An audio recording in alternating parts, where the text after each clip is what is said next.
वचन दिले तू मला मालिकेच्या आजच्या भागामध्ये आपण पाहणार आहोत की खरं तर ना आता पद्माचं रक्षण करण्यासाठी स्वतः ऊर्जा तत्पर तयार असते। ऊर्जाने आता त्या गुंडाला चांगलाच दम दिलेला असतो आणि त्या गुंडाला मागे सारलेलं असतं, पण तो गुंड इतकं देखील ऐकत नाही आणि तो सरळ पुन्हा एकदा ऊर्जाच्या अंगावर येऊ पाहत असतो। पण ऊर्जा देखील आता त्याला भारतीय संविधानाची कलम सांगून चांगलाच धडा शिकवत असते। त्याला म्हणत असते की कलम 178 मुलीचा पाठलाग, तर कलम 79 स्त्रीच्या सन्मानाला धक्का आणि कलम 74 स्त्रीचा विनयभंग, या सगळ्या गोष्टींनी ना तुला डायरेक्ट ना आतमध्ये टाकेन असं देखील आता रागातच ती म्हणू लागते। पण तेवढं बोलून सुद्धा ते गुंड थांबतात कुठे? ते गुंड मात्र आता डायरेक्ट पद्माला आणि त्यासोबत इथे असणाऱ्या या ऊर्जाला मारहाण करायचा प्रयत्न करत असतात। मग ऊर्जासुद्धा ऐकत नाही। ऊर्जा ही आता त्यांना अगदीच पुरून उरलेली असते।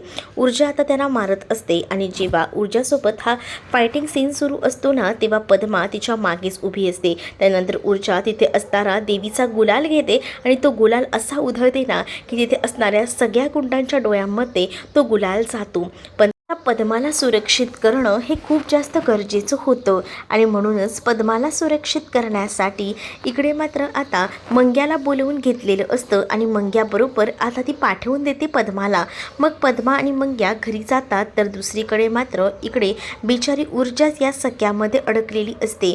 ऊर्जाला आता ते सगळेजण मिळून खूप जास्त मारहाण करत असतात। तिथून जाताना शौर्य बघतो। शौर्याला कळतं की इथे कोणीतरी मोठी भांडणं होत आहेत आणि तिथे असणारे सगळेजण या सगळ्याचा व्हिडिओ बनवत होते आणि एकटी मुलगी इतक्या मुलांना पुरून उरत होती। आणि या सगळ्या गोष्टींना आता शौर्य जेव्हा बघतो तेव्हा शौर्याला मात्र समजून जातं की नक्कीच ही मुलगी संकटात आहे। आणि मग शौर्य धावतच जातो आणि शौर्य जेव्हा धावत जातो ना तेव्हा मात्र आता या सगळ्यातून ऊर्जाची सुटका करतो आणि त्याच वेळेला तो म्हणत असतो की देवीच्या ह्या पाया पडायच्या असतात, तिला पायदळी तुडवायचं नसतं आणि असं बोलून ना त्या गुंडांची चांगलीच धुलाई करतो। पण इकडे मात्र आता या बोलण्यावर ना म्हणजे हा जो शब्द त्याने काढलेला असतो ना त्यावरूनच आता ऊर्जा मात्र एकदमच प्रेमात तल्लीन झालेली असते। त्याच्या अक्षरशः त्याची ती टॅगलाईन असते असंच म्हणायला हरकत नाही। पण त्यामुळे मात्र आता ऊर्जाला एकदम भारी वाटत असतं आणि ऊर्जा आणि त्याची एक ओळख नव्याने होत असते।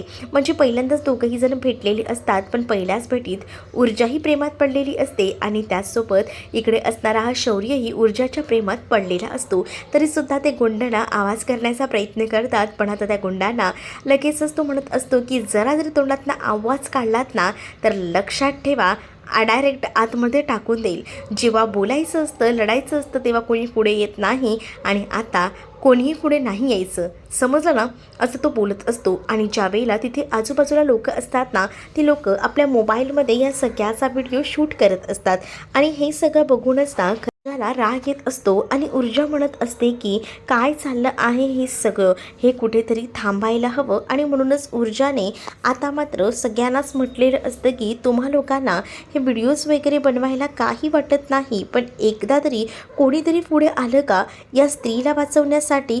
मी आत्तापर्यंत पाहिलं आजूबाजूला एवढे पुरुष होते, पण ते सगळं बघ्याची भूमिका घेत आहेत आणि मोबाईलमध्ये फक्त व्हिडिओ बनवत आहे। एकच पुरुष फक्त स्वतः पुढे आला आणि त्याने मला वाचवलं। पण या सगळ्यामध्ये तुम्ही काय करताय हे मी बघितलं। तुम्हाला खरंच ना आजकालच्या पुरुषांना ना काय एवढा पुरुषार्थ आलेला आहे ना खरंच कळत नाही। आणि मग नंतर म्हणणार की मुलींवर अत्याचार झाले, विनयभंग झाले, पण जेव्हा हे सगळं सुरू असतं तेव्हा तुमचा मोबाईल तुम्ही बाहेर काढून याचा व्हिडिओ बनवत असता आणि ह्याचा व्हिडिओ बनवून तुम्हाला काय भेटणार आहे तर सोशल मीडियावर तुम्हाला हा व्हिडिओ पोस्ट करायचा असतो, यासाठी तुमची धडपड असते। इकडे मात्र ऊर्जाने जे काही म्हटलेलं असतं ना तेव्हा मात्र त्यानंतर ती लगेचच इकडे असणाऱ्या या शौर्याची माफी मागते। खरं तर ना हे तुमच्यासाठी नव्हतं, ह्या बाकी पुरुषांसाठी होतं। तर शौर्याने तिथे पडलेली ऊर्जाची बॅग आणि तिचा ब्लेझर म्हणजे तिचा जो कोट असतो तो पुन्हा एकदा दिलेला असतो आणि त्याच वेळेला तुम्ही वकील आहात का असं तो म्हणतो। त्यावर हो, मी ॲडव्होकेट ऊर्जा शिंदे तर शौर्य विचारतो तुम्हाला लागलं तर नाही ना. त्यावर मात्र आता ती म्हणत असते की आम्ही भारतीय स्त्रिया आहोत, आम्ही शरीराने भरपूर मजबूत असतो, मनाने थोड्या कमकुवत असतो, कारण आमच्या मनावर घाव केली जातात, पण शरीराने म्हणाल ना तर आम्ही कुठेही काही करू शकतो, ऐन वेळेला अशा प्रसंगी लढूही शकतो. त्यावर शौर्य म्हणतो की खरंच ना तुमच्यासारख्या स्त्रियांची दाद द्यायला हवी, कारण अशा स्त्रियांची आजकाल आपल्या सगळ्या समाजाला गरज आहे. ऊर्जा आता त्याला विचारते की तुम्हाला लागलं नाही ना. त्यावर नाही, फायटिंगची थोडी सवय नाही आहे, त्यामुळे थोडंसं मसल पेन होतंय, होईल बरं ते, पण ऐन वेळेला तुम्हाला वाचवायला तर मी आलो ना, हेच माझ्यासाठी खूप आहे, असं त्याने म्हटल्याबरोबर इकडे मात्र आता ऊर्जा त्याच्याकडे पाहूच लागते.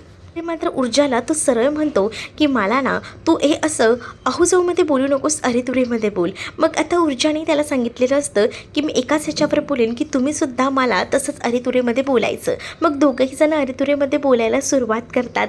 अगं तुगं तो बोलत असतो, तर दुसरीकडे मात्र ती आता अहूजाऊवर ना अरेमध्ये आलेली असते.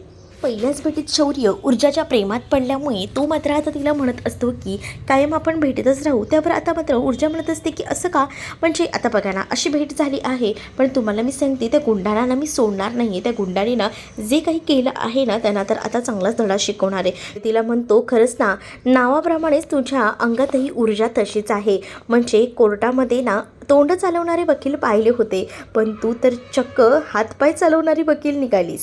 अरे म्हणजे तूही वकीलच आहेस ना, असं ऊर्जा त्याला म्हणते. मग त्यावर ऊर्जाला तो म्हणतो की तू कोणत्या लॉ फॉर्ममध्ये आहेस, तर ती म्हणते असंच रिलायन्सिंग, आणि असं वेळ मिळालं की असं सोशल वर्कर, बस इतकंच. कधी स्ट्रॉंग केस असेल ना तर तरी सांग, कमी बजेटमध्ये मी काम करून देईल.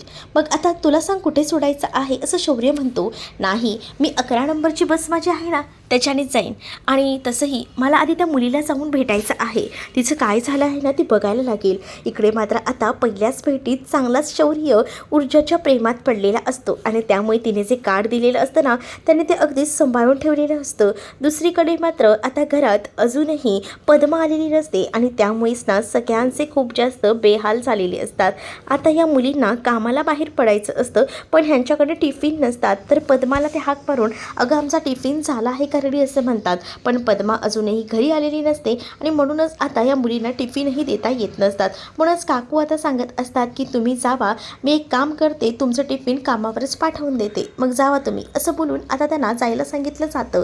तर दुसरीकडे मात्र पद्माला आपण कामासाठी बाहेर काय पाठवले, अजूनही ती आली नाही, कुठे गेली असेल ही मुलगी. खरंच ना घरातही किती कामं पेंडिंग आहेत, ती कामंही व्हायला हवी ना. आपण शिर्केंकडे त्यांना पाठवलं, आणि तेवढ्यातच ना तिकडनं आजी आलेल्या असतात, आणि आजी विजयाला बोलत असतात की पद्मा कुठे आहे, माझ्या गोळ्यांची वेळ झाली आहे, पद्मा ना बाहेर गेली आहे. कुठे पाठवले तिला, बाहेर शिर्केंकडे पाठवलं होतं, जरा पुरणपोळीचा डब्बा द्यायचा होता म्हणून, पण ती अजूनही आलेली नाही आहे. ही कामं ना खरंच ना तुम्ही तिला का देता, आणि घरातली कामं किती पेंडिंग आहेत तीही करायची आहेत. आता माझ्या गोळ्या कोण देणार आहे, विजया म्हणते की मी देते आई. पण आता विजयाला ते म्हणतात की तुला माझ्या गोळ्यांबद्दल काय कळतं गं, माहिती तरी आहेत का, कोणत्या गोळ्या कधी द्यायच्या ते. खरंच ना एक धड काम तुमच्याने होत नाही, असं बोलून आजी आता टोमणे मारत असतात. त्याच वेळेला विजयाला हे सुद्धा म्हणतात की हे दागिने आता लग्न संपेपर्यंत असेच बाहेर काढून ठेवणार आहात का, घरात लग्नकार्य आहे माहिती आहे, पण हे दागिन्यांचं शॉप करणं बंद करा, आणि हे दागिने पटकन आतमध्ये ठेवा, असं देखील आजी ओरडून विजयाला सांगू लागतात. अरे या खरंच ना ह्या मुलीनं एवढा गोंधळ मोठा घालून ठेवला ना, काय करायचं ना सुचत नाही आहे. तर दुसरीकडे मात्र आता ती मुलगीच म्हणजे पद्मा घरी गेलेली असते, आणि जेव्हा ती आता घरी जाते ना स्वतःच्या, तेव्हा तिने स्वतःला बंद करून घेतलेलं असतं. तेव्हा दार वाजवून तिच्या घरामध्ये आता ऊर्जा आलेली असते, आणि ऊर्जाला बघून ती पहिल्यांदा मिठी मारते. ऊर्जानेच तिचं रक्षण केलेलं असतं. ऊर्जा तिला म्हणत असते की ये बस इथे आधी इथे बस आणि शांत हो, असं बोलून ऊर्जा तिला शांत करू लागते, आणि तिला म्हणत असते की तू काळजी करू नकोस, पण ती मुलं नेमकी काय केलं तुझ्यासोबत ते मला सांग, म्हणजे तुझ्यासोबत नेमका प्रसंग काय घडला हेही मला पूर्ण डिटेलमध्ये सांग, म्हणजे कसं मी तुला या सगळ्यामध्ये मदत करू शकेन. त्यांनी तुला काही हात लावला आहे का, आपण आहे ना त्यांची तक्रार तर करायचीच आहे, कारण काही झालं तरी असं सोडायचं नाही आहे, त्यांना मी कोर्टात खेचणार आहे. तेवढ्यातच ना इकडे विजया फोन करत असते. बाईसाहेब हा नंबर तिच्या मोबाईलवर शो होत असतो. विजयाने फोन केल्याबरोबर पद्मा खूप जास्त घाबरते. पद्माला सांगत असते की काय झालं, उचल ना, कॉल रिसीव कर ना. पण आता पद्मा म्हणत असते की मी जिथे काम करते ना त्यांचा फोन येतोय. मग काय झालं तू त्यांना सांग, तुला नाही जमत आहे ते. पण आता तिच्यामुळे बरीच घरातली कामं अडून राहतात हे सुद्धा पद्माला माहिती असतं. तर दुसरीकडे मात्र विजया म्हणत असते की त्या काकूंना काय करायचं या मुलीचं, अजूनही ही मुलगी कॉल रिसीव करत नाही आहे. थांबा, आपण आहे ना दिव्याला विचारूया या सगळ्याबद्दल. दिव्याला तर माहितीच असेल या सगळ्या गोष्टी. मग आता दिव्याला हाक मारून बोलवून घेतलं जातं. कारण आहे ना दिव्या ज्या चाळीत राहत असते त्या 2 चाळी सोडून ही पद्मा राहत असते हे ह्यांना माहिती असतं. आणि म्हणूनच दिव्याला या सगळ्याबद्दल माहिती असेल. मग आपण एक काम करूया, दिव्याला विचारूया, म्हणजे दिव्या तरी आपल्याला निदान या सगळ्याबद्दल काही सांगते का बघूया. म्हणून दिव्याला बोलवलं जातं. कारण पद्मा घरी नसते म्हणून ह्यांची सगळीच कामं अडकून राहिलेली असतात. बिचारा पद्मावर इतकी भयानक वेळ आलेली असते ना की उचलण्याच्या सुद्धा मनस्थितीत नसते. पण हे मात्र तिथे असणाऱ्या विजयाला थोडी कळणार आहे. तर दुसरीकडे मात्र आता पाहायला मिळतं, बिचारी पद्मा खूप जास्त रडत असते. पण तिला ऊर्जा सांगत असते की असं रडत बसायचं नाही, आपल्याला काही झालं तरीसुद्धा त्यांची आता तक्रार करायला हवी. आधी पद्मा यासाठी तयार असते. पण त्याच वेळेला ना आता पद्मा म्हणत असते की नको, ती खूप जास्त मोठी माणसं आहेत, ती लोक आपल्या बाबतीत काही करू शकतात, सॉरी पण मी नाही करू शकत त्यांची तक्रार, असं देखील आता म्हटलं जातं. कारण तिला माहिती आहे की शेवटी आता ती आमदाराची पोरं आहेत आणि त्यांना जर आपण त्यांच्या वाकड्यात गेलो तर आपलं कोणीही काही करू शकणार नाही आहे, हे सुद्धा त्या पद्माला माहिती असतं. आणि म्हणूनच ना पद्मा या सगळ्या गोष्टींमध्ये ना मागे हटत असते, शांत राहते. तर दुसरीकडे मात्र आता पाहायला मिळतं, मला घाबरलेलं बघून ऊर्जा तिला उभारी देत असते आणि म्हणत असते की असं घाबरायचं नाही, मी आहे ना तुझ्यासोबत, आपण काहीतरी मार्ग काढूया. तर इकडे मात्र अरे ती मुलगी आणि तिच्यासमोर 2 वकील होते, एक बाई होती आणि त्याचसोबत एक पुरुषही होता. मला ना टेन्शन आलेलं आहे. वकील म्हटल्याबरोबर आता मात्र खूप जास्त भीती ना इकडे आता विक्रांतला सुद्धा वाटत असते. कारण वकील म्हणजे आता ही लोक पोलिसात जाणार आणि मग जर हे प्रकरण बाबांपर्यंत पोचलं तर बाबांच्या इमेजचं काय. आता तर माझी वाट लागली, बाबांना जर या गोष्टी कळल्या ना तर बाबा काही मला सोडत नसतात, असं देखील आता तो म्हणत असतो. मग आता विक्रांतला मात्र आता या गोष्टी कशा हँडल कराव्या, कोणत्या पॉईंटला जाऊन कराव्या ह्याचं आता काही ताळतंत्र लागलेलं नसतं. त्यामुळे तो खूप जास्त टेन्शनमध्ये आलेला असतो. कारण त्याचे बाबा आमदार असतात आणि एकदा का आमदाराची इज्जत गेली तर संपलंच. तर दुसरीकडे आता अर्पिता घरी आलेली असते आणि अर्पिता म्हणत असते की तुम्हा सगळ्यांचं काय चाललं आहे आणि घरात सगळा पसारा असतो हे सुद्धा आता तिला दिसलेलं असतं. आणि हा एवढा पसारा बघूनच ना ती म्हणत असते की काय चाललं आहे मला कळेल का, आणि पद्मा कुठे आहे. त्याच वेळेला तिला ना पद्माची ती बांगडीसुद्धा सापडते. काय झालं आहे सांगाल का. तेवढ्यातच ना अर्पिताच्या मोबाईलवर विजयाचा कॉल आलेला असतो आणि मग विजया काकूचा कॉल दिसल्याबरोबर अर्पिता कॉल रिसीव करते. अर्पिताला आता विजया विचारते, अगं तिकडे आमची पद्मा आहे का, जर पद्मा असेल ना तर प्लीज जरा पद्माला लवकर पाठवून दे. त्याच वेळेला आत्ताच मी काकू घरी पोचली आहे, जरा थांबा हा, मला बघू दे पद्मा आहे का. तर असं बोलूनच आता जेव्हा ती पुढे जात असते ना तेव्हा मात्र आता तिथे एक बांगडी पडलेली असते. ही बांगडी दिसू लागते आणि जेव्हा ती बांगडी इकडे मात्र समजते की ती बांगडी पद्माचीच आहे, त्यामुळे अर्पिता काही बोलत नाही. विजया मात्र म्हणत असते ते केव्हाची ती तुमच्या घरी पुरणपोळीचा डब्बा घेऊन गेली होती, पण एव्हाना ती यायला हवी होती, पण अजूनही ती आली नाही आहे, कुठे गेली आहे काय माहिती. आणि असं बोलूनच आता विजया बोलत असते. पण अर्पिताचं मात्र या सगळ्यामध्ये बरोबर लक्ष असतं. अर्पिताला कळत असतं की या सगळ्यामध्ये नक्कीच आमच्या घरात काहीतरी प्रॉब्लेम झालेला आहे. कारण सोफ्यावरची जी चादर आणि या सगळ्या गोष्टी ना अस्ताव्यस्त झालेल्या असतात आणि तिला पैंजणही भेटलेलं असतं, त्या बेडवर पैंजण पडलेलं असतं सुद्धा अर्पिताला भेटतं. पण तरीसुद्धा ना अर्पिता विजयासोबत अजून तरी त्या गोष्टी काही शेअर करत नसते. ती इकडे तिकडे पाहते. तिला आता कळून चुकतं की नक्कीच काहीतरी गडबड आहे आणि त्यामुळेच ना ती आता विक्रांतकडे पाहत असते आणि विक्रांताच्या समोरच ते पैंजण आणि ती बांगडी ती ठेवते. आणि त्यानंतर ती विजया काकूंना सांगू लागते की काकू इथं पद्मा आली होती, पण पद्मा इथून केव्हाची निघाली आहे. असं सांगितल्याबरोबर आता कुठे जाऊन विक्रांतचा जीव आता भांड्यात पडलेला असतो असंच म्हणायला हरकत नाही. आता मात्र अर्पिता ही फोन ठेवते आणि त्यानंतर मात्र ती आता विक्रांतला म्हणत असते की हे सगळं काय आहे विक्रांत, मला तू सांगतो आहेस का?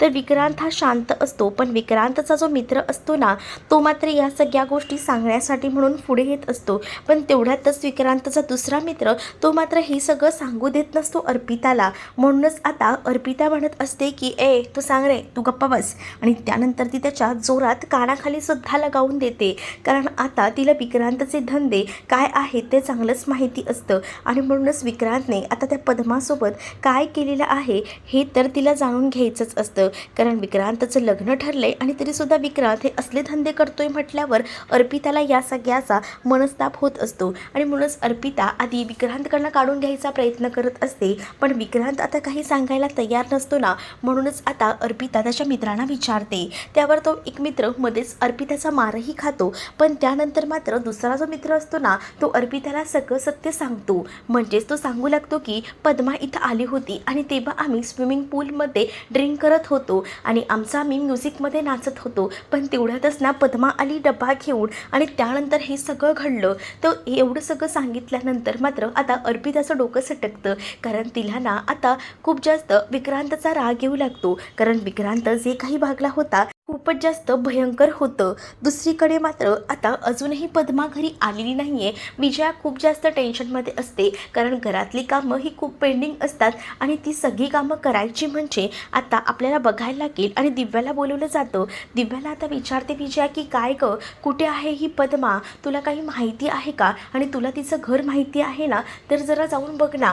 तर त्यावर दिव्या म्हणते, मला कुठे माहिती त्या पद्माचं घर, मी चाईत आधी राहायचे पण आता या घरात राहते आणि ती काही माझ्या चाईत राहायची नाही. माझ्या चाईत ना अशा बऱ्याच चाई आहेत आजूबाजूला, त्यामुळे ती कुठं राहते हे मला माहीत नाही. पण नाही त्या वेळेला दोघी जरी चांगल्या बोलत असता असं देखील आता तिला म्हटलं जातं. तर दिव्या म्हणत असते की हो, आम्ही बोलतो म्हणून काय झालं, आम्ही काय एकमेकींना इतका ओळखतो का की तिचं घरही मला माहिती आहे. तुम्हालाच इतकं जर तुमच्या मोलकरणीबद्दल पडलेलं असेल ना, तर तुम्ही स्वतः जा आणि तिला शोधा, मला विचारायला येऊ नका. असं देखील दिव्या आता चांगलंच तिच्या सासूबाईनं म्हणजे विजयाला चोख उत्तर देते. त्याबरोबर आता विजयाचं तोंड देखील बंद होतं. तर दिव्या तिथून निघून जाते. तर काकू आता विजयाला बोलू लागतात, बघितलं का या दिव्याची बोलण्याची पद्धत, आपल्याला कशी बोलून गेली ते. आणि त्यामुळे आता विजया भडकलेली असते. दुसरीकडे मात्र आता शौर्य त्याच्या बाबांच्या ऑफिसमध्ये आलेला असतो आणि त्याच वेळेला आता त्याला आता ते ऊर्जाचं कार्ड भेटतं, जे की त्याला ऊर्जा देणारं वाटत असतं. आणि तो जेव्हा ते कार्ड बघतो तेव्हा त्याला तिच्यासोबत झालेली ती भेट आठवते आणि ती मुलगी खरंच खूप भारी आहे.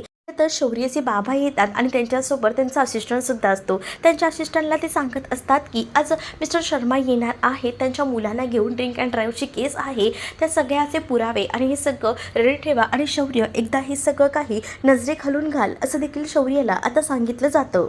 आता मात्र त्यांचा असिस्टंट म्हणत असतो की मी आज मिस्टर शर्माला त्यांचा इनव्हॉइस आजच पाठवून देतो. त्यावर मात्र ते म्हणतात की 25% वाढवा, कारण श्रीमंत माणसांना ना त्यांचा काही या सगळ्याचा फरक पडत नसतो, त्यामुळे ते काही करायला तयार असतात. त्यामुळे पुन्हा पुन्हा मला हे विचारायचं नाही, असं देखील आता त्याचे बाबा हे मात्र त्या असिस्टंटला सांगू लागतात.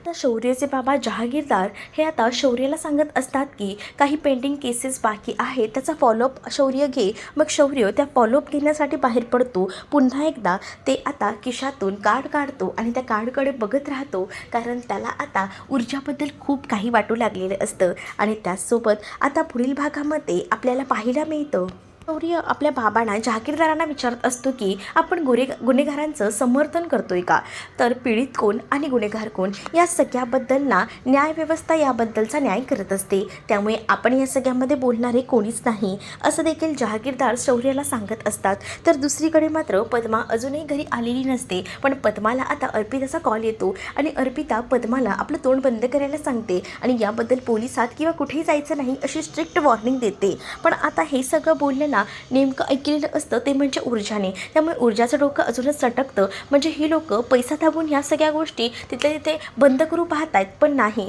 ही ऊर्जा आहे आणि या मुलीला न्याय मिळवून देणारच. आणि म्हणूनच ती आता त्या मुलीलाच म्हणजे पद्माला पोलीस स्टेशनला घेऊन गेलेली असते. आणि तेवढ्यातच तिथे ना आता पुन्हा एकदा ऊर्जा आणि त्याचसोबत शौर्याची भेट होणार असते. म्हणजे ऊर्जाला एकमेव पुरावा माहिती असतो की त्या दिवशी जिथे झाला होता तिथे शौर्यच होता आणि शौर्य नक्कीच आपली मदत करू शकतो. या गोष्टीवर तिची पूर्ण खात्री असते आणि म्हणूनच ना आता ती शौर्यला जेव्हा बघते तेव्हा पुन्हा एकदा त्यांच्यामध्ये प्रेमाचे वारे वाहू लागतात. तर तुम्हाला हा भाग कसा वाटला हे नक्कीच मला कमेंटमध्ये सांगा आणि अशाच नवनवीन भागांसाठी आपल्या चॅनललासुद्धा सबस्क्राईब नक्कीच करा. चला तर मग भेटूया पुढच्या भागामध्ये. तोपर्यंत टाटा बाय.